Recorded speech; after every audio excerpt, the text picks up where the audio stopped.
दोस्तों आखिर में क्यों नहीं हुआ कृष्ण भगवान और राधा का विवाह? तो चलिए जानते हैं इस कहानी की मदद से। कृष्ण जन्माष्टमी 2023। कृष्ण की राधा के साथ लीलाएं और राधा की कृष्ण के लिए दीवानगी किसी से छुपी नहीं है। आज भी उनके अमर प्रेम उदाहरण लोग देते हैं।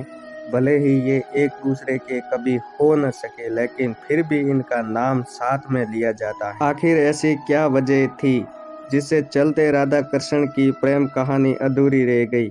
ये किसी को नहीं पता। गर्ग संहिता और पुराणों में इनकी वजह बताई गई है। चलिए जानते हैं कि आखिर क्यों नहीं हो सकी राधा कृष्ण की शादी और क्यों रह गई अधूरी प्रेम कहानी। गर्ग संहिता के मुताबिक कृष्ण जब बचपन में नंद बाबा की गोद में खेल रहे थे, तभी उन्हें एक अद्भुत शक्ति का आभास हुआ, जो कोई नहीं बल्कि राधा। वो तुरंत ही बाल अवस्था को छोड़कर यौवनावस्था में आ गए। ऐसा माना जाता है कि इसी समय ब्रह्मा जी ने राधा कृष्णा का विवाह करवाया था। विवाह होने के बाद सब कुछ सामान्य हो गया।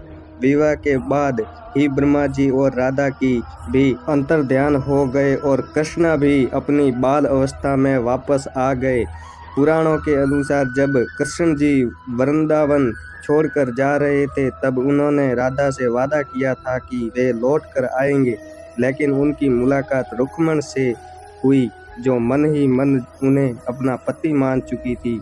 जब रुक्मणी का विवाह किसी दूसरे से कराया जा रहा था, तब कृष्ण जी वहां पहुंचे गए और उनसे शादी कर ली। पुरानी कथाओं के मुताबिक जब राधा कृष्ण बालपन में मिले थे, तभी उन्हें अपने प्रेमी का अभ्यास हो गया था।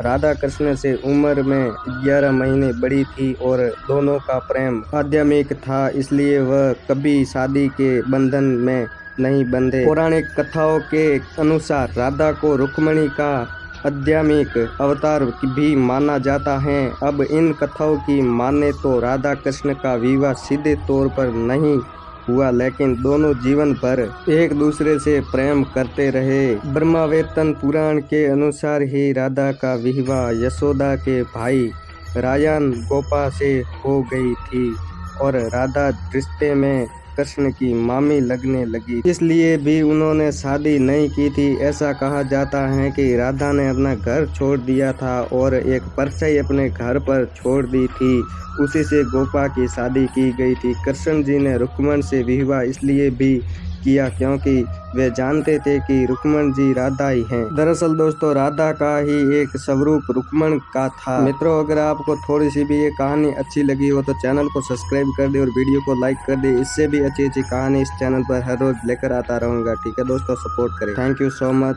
जय हिंद, जय